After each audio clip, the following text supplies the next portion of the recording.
While we're here and getting ready, please take a moment to enter your name and organization in our chat. Appreciate everyone sharing your time and your ideas this morning.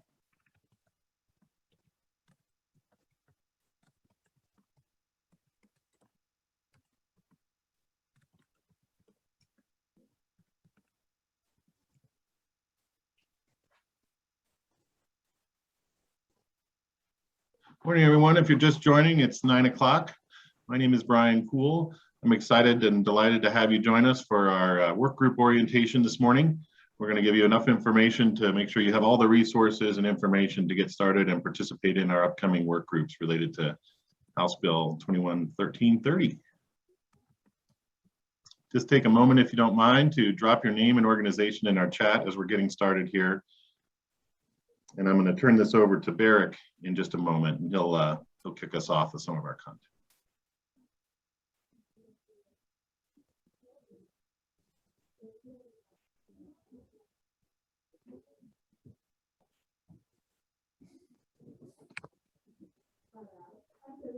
All right.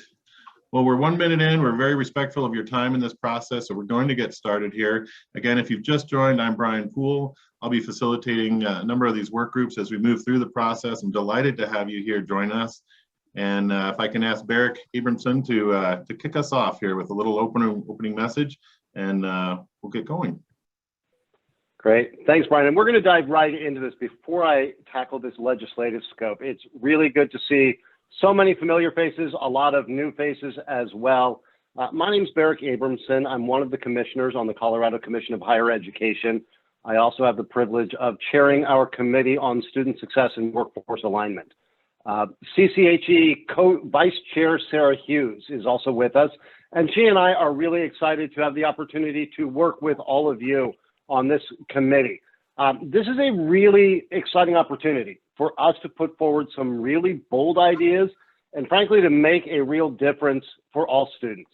Whether that's the 18-year-old who is just finishing high school and figuring out what's next and is considering a trade school or a four-year degree, or the person who has been downsized from their coal factory, or somebody sitting there in Pueblo and looking around seeing the workforce and the world changing around them and looking to upskill or reskill. So we think this is an opportunity to really make a fundamental difference for all Coloradans as we look at the workforce and what higher education means to everybody in this state. It's also really an important opportunity for us to continue what Sarah and I like to talk about is that Colorado frontier spirit, and really thinking about some innovative approaches. We want to take a zero-based approach to this conversation and say, what would it be if we could design the ideal system for everybody?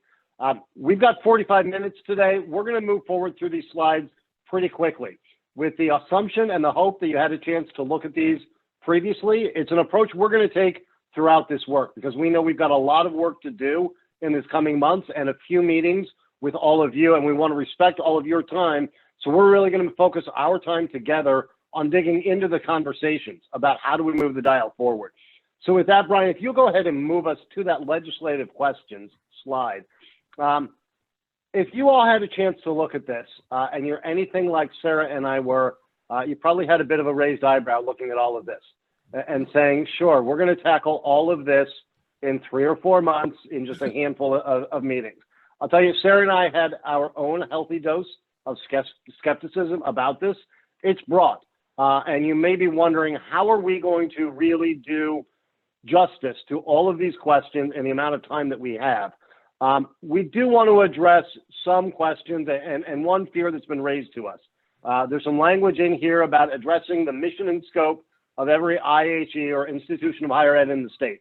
Sarah and I want to assure you we have no intent whatsoever of getting into painstaking detail about the mission and scope of every IHE. It's there, but that's not the primary purpose or how we're going to approach this work. We don't think that's what the legislative sponsors intended when they wrote this.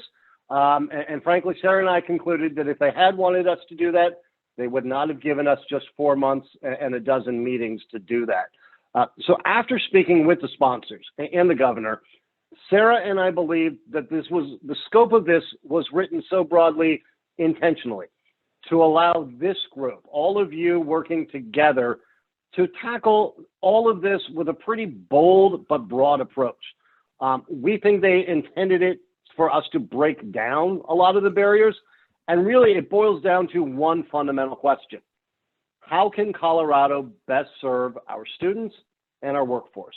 We think that's what this comes down to. And they gave us wide enough scope that we can really have the permission to address that with open minds. And instead of tinkering around the edges or getting into the minutia at each institution, to really pull back up and ask some big level questions around the workforce and student success and whether we're serving everybody effectively. So with that, I'm going to ask Sarah to jump in and talk to us a little bit more about that scope. Great. Do you want to jump to the next slide, Brian? So we're not, in order to spend quality time today on the meet and a conversation and Q&A, we just want to highlight the next 3 slides, outline the essential questions that we'll be looking at in each of the 3 work groups. There's one focused on student success, one focused on workforce alignment, and one focused on system alignment. And that is the group that we've talked about that will consider role and mission through the lens of the goalposts and vision set by the first 2 work groups, the student success and workforce alignment. But mostly we want to remind everyone that, and I think there was another slide that I was supposed to cover. Anyway, mostly we want to make sure that everyone recognizes the importance of being bold and coming prepared and leaving time to focus on the content and vision that we're trying to get to. Barrick, I'll jump back to you because I think the slides are different than I expected. They seem to have jumped around a bit, but that's quite all right. You know, I think what we want to talk about just is, and Brian, if we can go back 2 slides there. All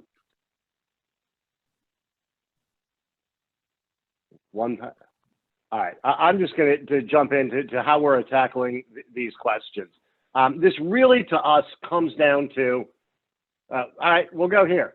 A few notes about how we're going to approach the conversations. And again, you've received this, but the big picture is Sarah and I are going to approach all of this with all of you with what in the education world, people talk about the flipped classroom, where the reading, the studying, all of that happens at home.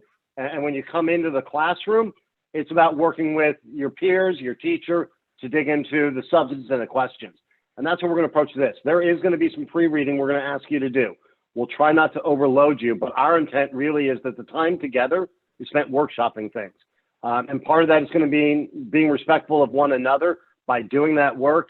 We're going to make strategic use of the structure of this. As Sarah started to talk, we've got these 3 different work groups going on. One's looking at student success, and we're going to talk about these work groups in just a second. One is talking about workforce alignment. After those 2 working groups have spent time together, we'll bring it back together and say, okay, what does it mean then for all of this to inform our system design, the ecosystem of higher ed institutions? So you can see kind of the sequence of meetings here. In that top row is the formal task force. Following that is the working group on student success, which will tackle some questions that I'll address in just a minute. And then in the middle, that burgundy line is the working group around workforce development and revitalization. And finally, the last set of meetings you'll see on that bottom row are this aligned systems that will take in the input from all of the conversations about how we best serve our students and our workforce and look at what does that mean for our systems? How do we align it to all of that? So, Brian, if I can get you to go forward just a slide here. These conversations really are going to be about the what, the who, and the substance. We took that long list of legislative questions and divided them really into those 3 committees that I just named. The who, it's task force members. The legislation created a formal task force that is primarily members of higher education, along with members of the community. And then we wanted to get a lot of in-depth expertise. So we reached out to all of you to bring that knowledge to the table to form these working groups. On these next few slides, we'll talk about the substance of what we're going to dig into. So there we go. And again, I'm not going to spend a lot of time on this, and I'm just going to skim through these and then ask Sarah to jump in with some final words. When we talk about student success, it's really asking the question of, do our current systems of serving students actually do so? Or are we serving all students? And is there a way that we can increase the success of all students across all demographic groups, all ages, all interest levels, and all pathways and career goals to make sure that every student in Colorado, whether that's that 18-year-old, that 35-year-old, or that 50-year-old, is able to access and succeed in the pathway of their choice? The next slide, we have this workforce revitalization group, where we're really looking fundamentally at the question of, are our students able to access the skill development opportunities, whether that's a credential or a certificate, a 2-year degree or a 4-year degree, that prepare them to succeed in the workforce? And from an economic development and vitality standpoint, can all of our employers access the workforce that it's going to take to make Colorado continue to be one of the top places to both work and to start and run a business? And finally, that aligned system group.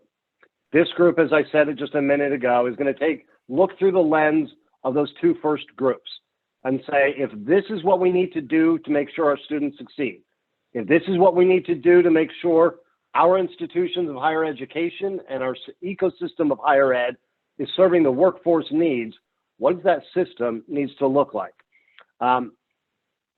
Sarah, with that, I think I'm going to bring it back to you, and hopefully we can get back on track with our presentation here. Apologize for being just a little off, folks.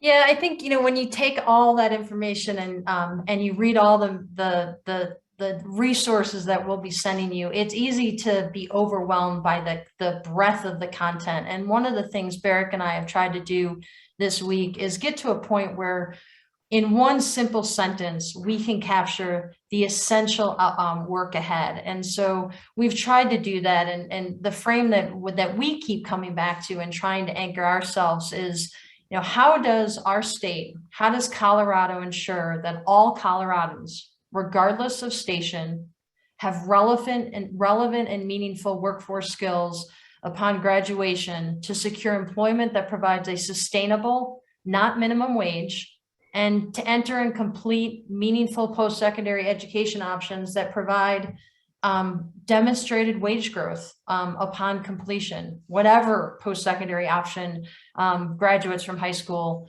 receive. At the end of the day, this group is essentially, that's our goal, is how do we as a state achieve that? How do we align the $95 million of stimulus dollars to this outcome? And that might require us to blur some of the lines that exist, that create that with the silos that currently exist. And so when you're reading materials or looking at all these essential questions, that's the place that Barrick and I are going to keep trying to come back to make sure we're doing right by all Colorado students and workers. And so with that, we're going to turn it back over to Brian to talk a little bit more about how we're going to go about this work and some of the tools that we'll be using to advance our conversation in a robust way. Yes, thank you. Thank you, Sarah, Barrick. Great introduction. We have such a charge here and such an opportunity as a group, and I want to make sure that we think ourselves about sort of how are we going to accomplish this. We've talked about the what we need to tackle, and all of you as experts being critical to who can tackle this. Now the question and challenge for us is, I'm sure in your mind, will be how. How do we pull this off in such a short period of time, really leveraging all of the expertise and all the experience really that we have as a group. And I might invite you actually to take a look at the chat and just remind yourself of what a great team we have to collaborate around this. And so to that point, let's spend just 1 minute here on our collaboration ethic. We know that collaborating and working across diverse and especially diverse teams right now can be a challenge. And so we've got a few ground rules here. Some of these you're all familiar with, and we've shared this, many of you have seen these before. So I won't focus a whole lot of those, but just a couple of ones specific to this group I think really are necessary. First of all, let's make sure that we'll continue to share materials in advance. We've got some more, and I'll highlight those in a minute to make sure you've got those before those first working groups. We're going to assume positive intent from everyone here and make sure we have productive interactions. Let's make sure we focus on the core question. There's a chance here that we can kind of drift into some other ancillary or tangential topics. We just won't have time for a lot of that. So as we give you the prompts and talk about how do we direct this conversation, as a facilitator, I'll just say ask for some permission now to use these groups, these ground rules to pull us back in now and then and move us forward, making sure that we apply our time equally to the number of challenges and questions that we've got before us. And the last thing here, just want to make sure that folks are aware, as a group, we're making consensus recommendations to policy makers, right? We have no binding authority, but our influence, I think, here is material. So while we have no direct control over funds, certainly, and you shouldn't have any concerns around conflicts of interest or such obscure things, bring your best game and share your best information for us. And I think at that point, all of this will pull together, and you'll see that our final report can literally weave together the challenges and the potential solutions to move the state forward. All right, with that background, I want to introduce everyone here to a new tool. You might be wondering, how are we going to share information? How are we going to be able to work together and sort of capture what we're doing? And so I want to introduce a tool called Note App. And I'll spend a few minutes here getting some orientation around this. It's a cloud-based solution here, right, that allows us to capture and share ideas in real time. And we'll have 3 different boards running essentially for each of our working groups. We'll start to collect these on sort of virtual sticky notes, and then we'll be able to color them and move them and pattern them and distill out of these through different voting mechanisms and so on, our consensus recommendations. The boards are going to be always on, so it's important for you to understand these are available for the working group to use, and I want to make sure folks are comfortable with that. I'll go through sort of the mechanics of this in a minute, but I want to introduce the concept and how we're going to be able to really leverage all of your expertise and background in a way that, you know, we won't be working together except for during our working groups, and yet we're going to be collecting and synthesizing information and representing that as we progress through the 3 working group meetings in each of our groups, right? And then I'm going to ask you now to join us in a sample board that I've created. So what I'm going to do is I'm going to take this link here, and we've distributed this in the materials, but I want to make sure everybody has an opportunity to quickly jump on this.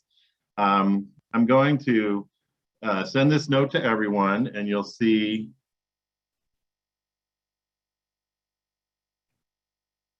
that appear. I've put it in twice just to make sure you see it. We're looking at this HTTP Note App link here and copy 20. And so click on that. This is going to drive your browser. You'll now move from the Zoom window. I want to be really clear about this, into the cloud, right? And you're going to come to this board that has a light blue background. And you'll notice immediately that we're all going to be working together. I already have 31, 32 folks on the board, 33.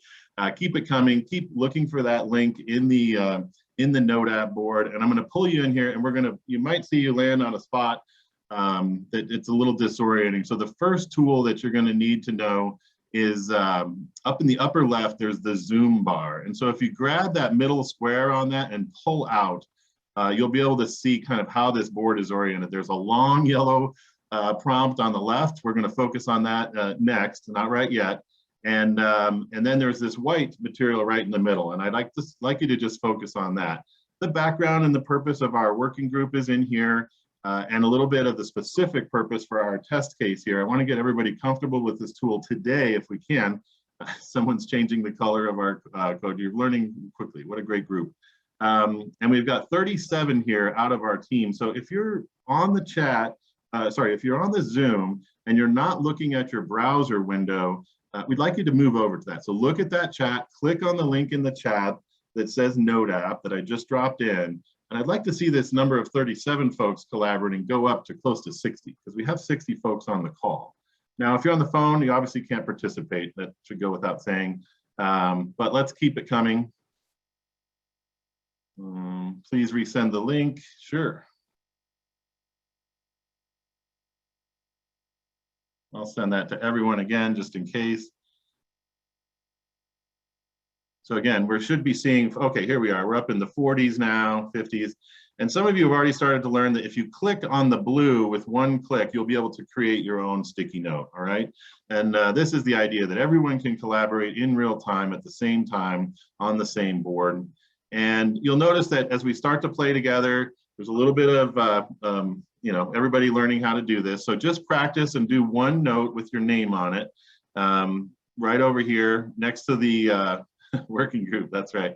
I'm going to color this working group again white, and we'll just try to stay near the white for now, just practicing on adding a note, and I'll get you comfortable with some of the guidelines that we want to use. Generally, we're going to ask for one thought per note. Maybe a couple of sentences is really sort of the idea. What is your main theme? Use enough words on your note so that it stands on its own. If somebody picks this information up a week from now, we want to have enough background in the first sentence or so. Then the main point that you're trying to really communicate in there. And then if you're comfortable, put your initials on the note. You can remain anonymous. You'll notice all these folks, as other people are typing, it'll say guest is editing. And this allows you some level of anonymity when you're working with the app. But if there's a point you really want to make, or if it really helps us in general to be able to trace some of these back to individuals, so you can put your name or your initials at the bottom of a note, if you're comfortable with that. But we certainly want the information, right? This is about the ideas and working together. So if you're a little hesitant and you want to remain anonymous on a note, we understand that, but it's better for all if we can see who, if we can attribute that back to you and in some way. And then, we're not looking for perfection here. So don't spend a lot of time formatting and worrying about all that. Again, the main point here is the content. So just reviewing some of the tools that you have available. If you click on the blue background here and pan, you'll see you can move the board itself to sort of like you would on a PDF document and pan to the left, right, or down. I've introduced the zoom bar in the upper left. Certainly all of you have figured out how to create a note just by clicking on the blue background. You can edit any note, and so we want to respect people's notes. If they've entered something, we don't want to go changing other people's words on their behalf. So respect what others have contributed and provide your own background. And then you'll see me a lot of times, or Kate, my colleague and partner, moving these, structuring them. So they might not be in exactly the same position as you left them sometimes. We might say, here's a theme over here, and start grouping some of these. You can grab those by where the glue would be if we were in a real sticky note situation and not doing these virtually. And a couple other tools just to remember there, you can format some of the language in here. And I've got some other tools that I'll give you in the PowerPoint. You'll see for example, we can bold some words if we need to. We can increase the font size, and you'll see me doing that if we're trying to highlight certain things. And then there's a little gray triangle in the lower right corner here that allows you to expand, either sort of length or width, and you can move these around if we run out of content. But we're trying to keep these to a couple, 3 sentences, something that people can pick up, get the main theme, get the sort of pithy main point that you're trying to communicate. We're certainly not looking for novels or resources here. But that said, you can link to other documents, and you can attach documents to the board if there's something that has a deeper meaning. You'll see here this, for example, on the gray now working group purpose note, I've attached the actual text of the legislation here, HB 1330. So it's an example of how we can share information and really be able to simultaneously work through this, and yet still have small enough packages of information that we can, as a group and as facilitator, we can move these around, say, hey, I might color a number of these purple for a time, and say, let's talk about these, and what can we do about this, that kind of thing. It'll allow us to really share in real time and move on. This is a test board. As I mentioned, each of our working groups will have their own board, and we'll start to see those develop over the course of the 3 so that we kind of pull out and distill the main points that we want to ultimately put into the report. But this board will not go into the report. I want to be clear. The content of this will essentially be copied out of this and formatted in a much, obviously, more formal setting. But this gives us our working scenarios. Now, having said that, I want to pause and I want to see if we can actually do our first round of facilitation. And you'll notice on the far left of the board, so if you click and sort of pull to the right, you'll move to the left, and you'll see my prompt for today. And this is, what are your aspirations for this task force? And it's a simple question. We've all been part of mission and vision and strategic settings over the years, I'm sure. So we're not trying to get too complicated here, but I'll ask you underneath that yellow, if you can keep them underneath, you'll see how we can kind of capture from 40, in this case, we've got 47 folks working together. I'm going to give you 5 minutes here, just of a little bit of time, and allow everyone to put your best thoughts around what are your aspirations around this. And then we'll synthesize this idea and we'll bring it back to our first working group and see if we can say, you know what, out of the and we're looking for something like 47 stickies, 1 sticky for each of you here. What are the aspirations that you would have? And that'll allow us to kind of test and work through using the board here.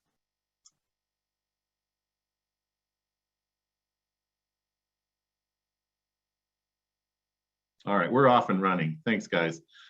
And remember, you can stay anonymous on these if you want to drop your name in. That's helpful for us, but would not expect you to feel compelled to drop your name, just if you're comfortable. And you're going to see me kind of sorting these, stacking these a little bit. So I don't want anybody's existing content to be covered up by a new sticky. So just give me a little bit of room as your facilitator to make sure that everybody can participate and be seen in this. And try to drop your stickies in the blank areas on the blue so you're not covering up somebody else's stuff. We're all working in the same sandbox after all. And again, you'll see me kind of structuring these a little bit, just kind of stacking them in rows and columns to give a little bit of, make it easier for somebody to kind of compare and contrast the different ideas that are coming across. All right, we are off and running. Great work, guys. There's plenty of room under the yellow. Feel free to, drop them down.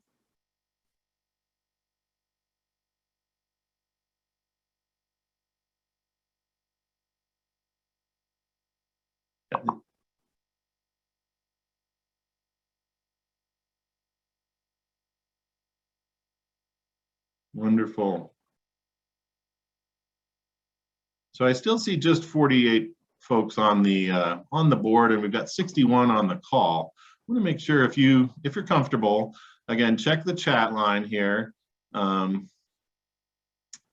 may drop that in again. I want to make sure everybody, if you just have a chance, I'm going to offer 2 training sessions on NodeApp for those of you who maybe weren't able to join today before our first working groups, but whatever we can get folks comfortable with this kind of a tool in our introduction, our orientation, we're really excited.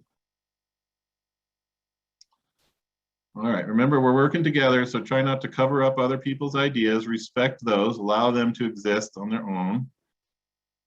And I'm just going to be sorting and making sure folks are playing nice together. All right.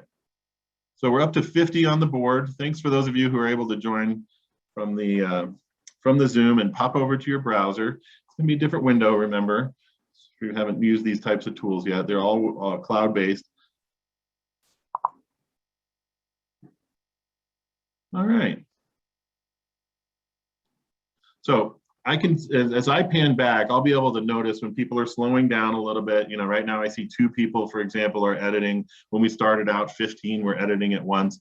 And this gives me a clue as to sort of, the keyboards, if you will, are quieting out there across the state. And that allows me to say, okay, maybe at this point we can pause.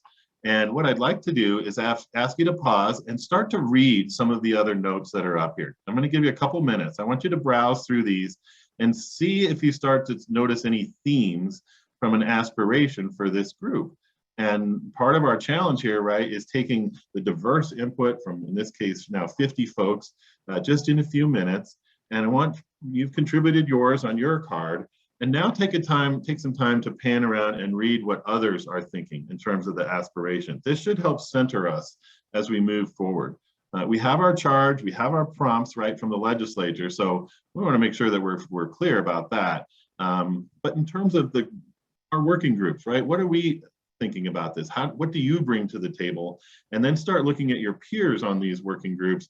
And I think we'll start to see some real common themes that are emerging. I see a lot around equity and how to support our students, lifelong learning, right? Building that future-focused vision for higher ed, an optimized talent development system that's agile. I mean, this is a lot of really good thoughts here, guys. Thank you.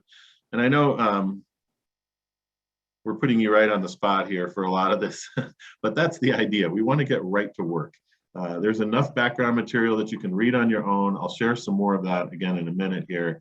But certainly this tool, and if you can visualize how we'll use similar prompts from the slides that we've shared earlier for the student success and workforce and the overall alignment work group at the close of the process, you'll see how we can start with those questions, quickly capture and allow you to see and understand the input from your peers and your colleagues.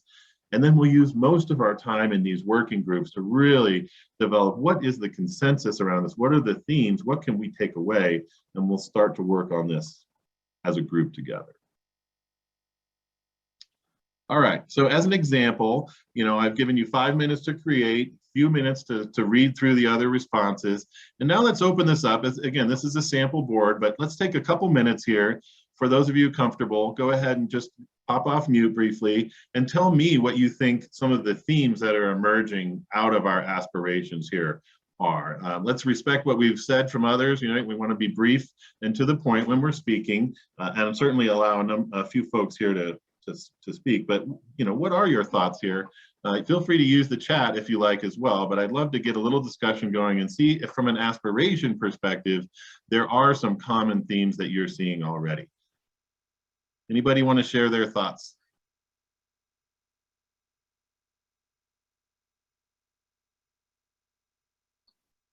You can also use the chat. I'll monitor that and just share what you type in there.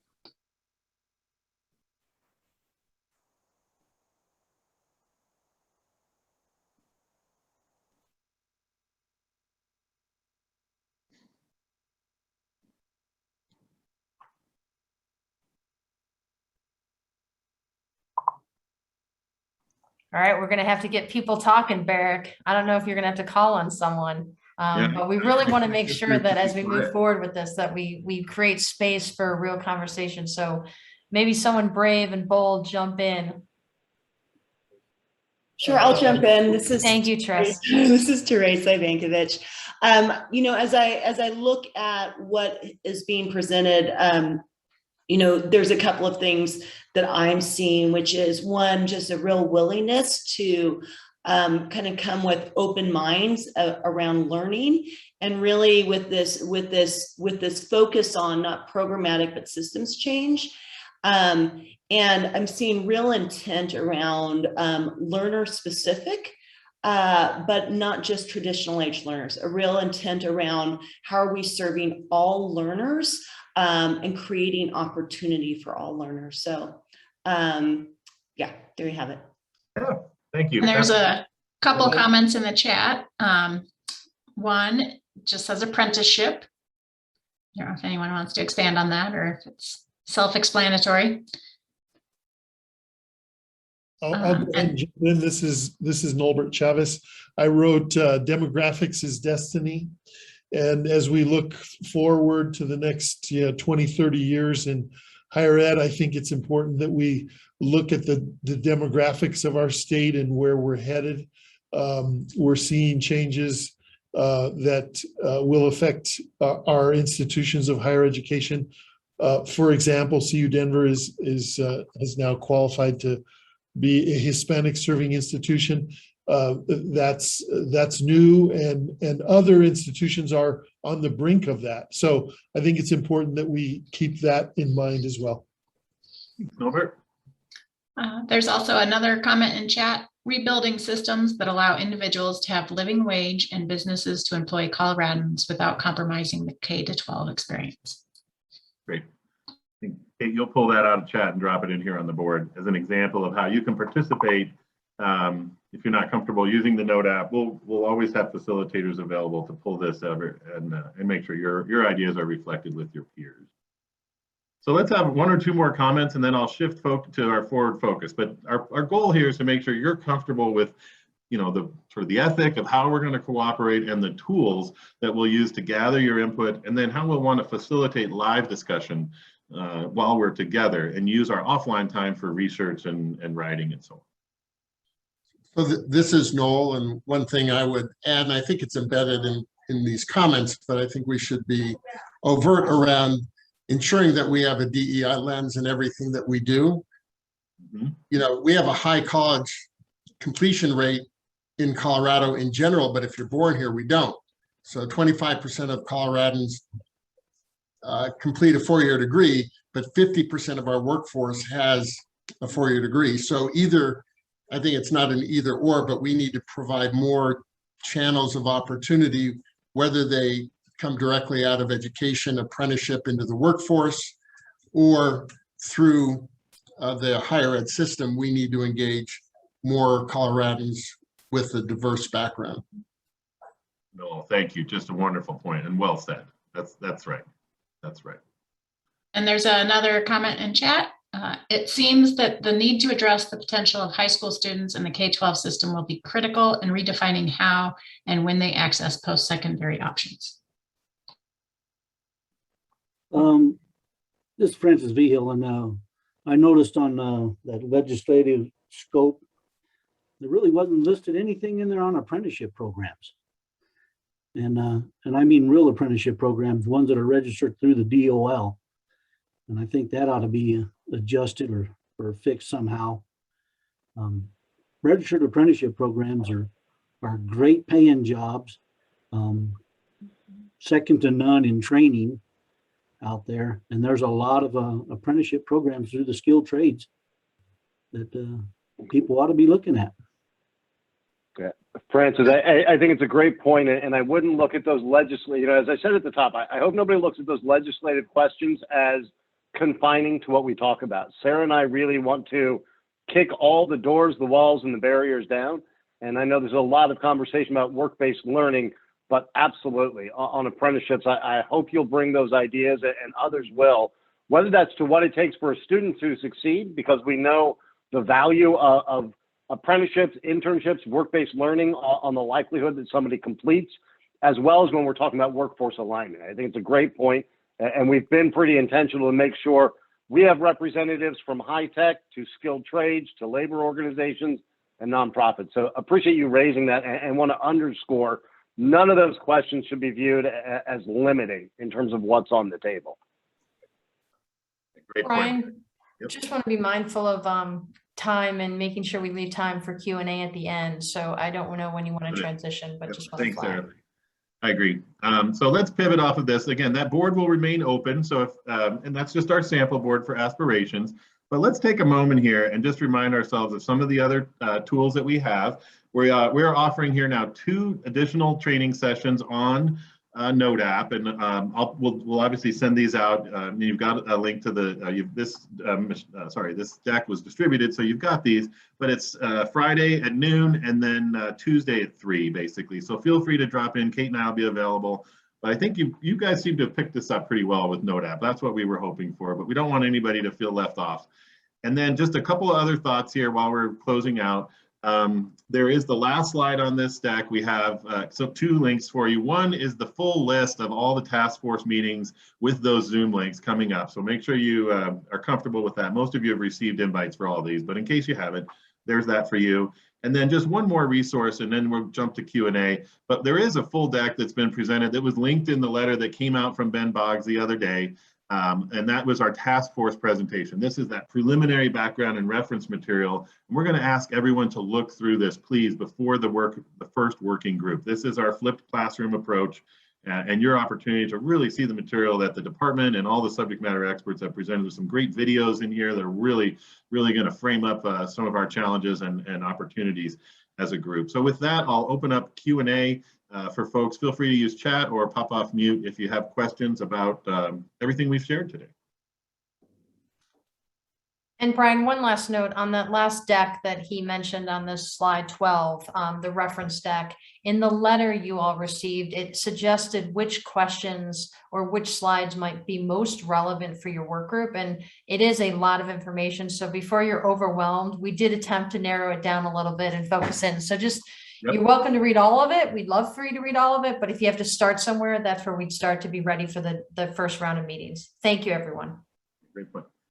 All right, questions, especially about what we presented today and where we're going. Anybody, please feel free to share your thoughts via chat or voice.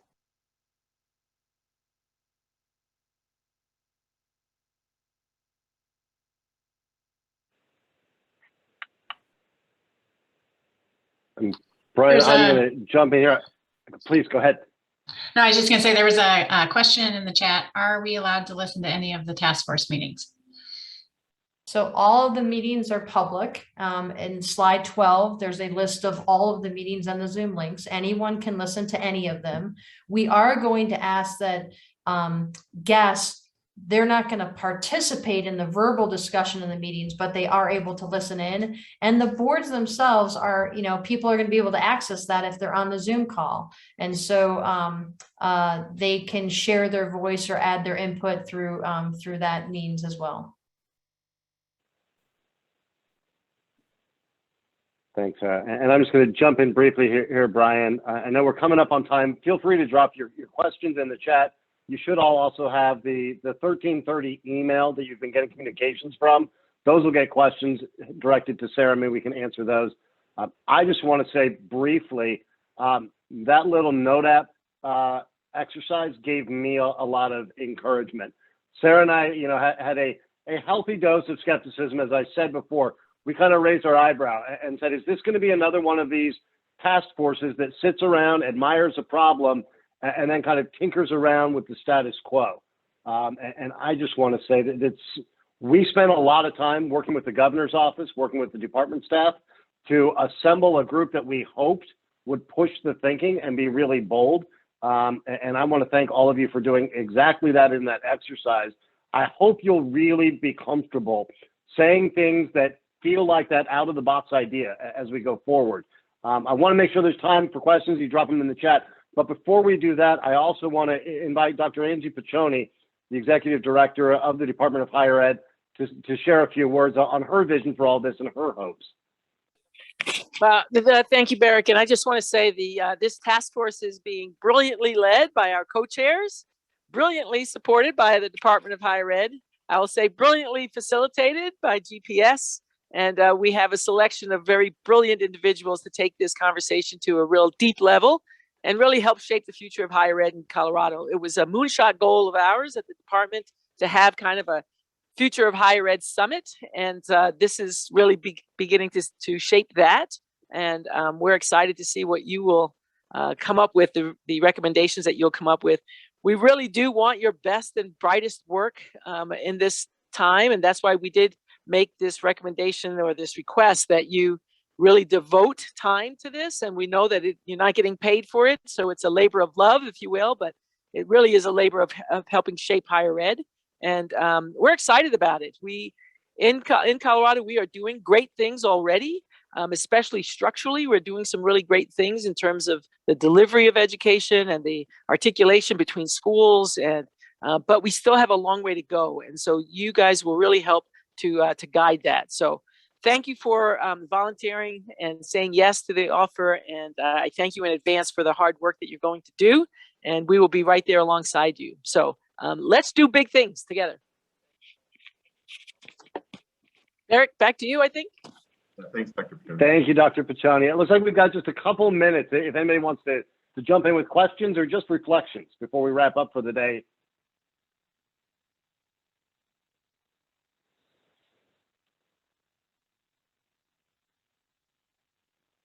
Brian, it sounds like silence means everybody wants to take a few minutes back, and we will end on time as we commit to doing going forward, as long as everybody commits to working with us to come to every meeting prepared.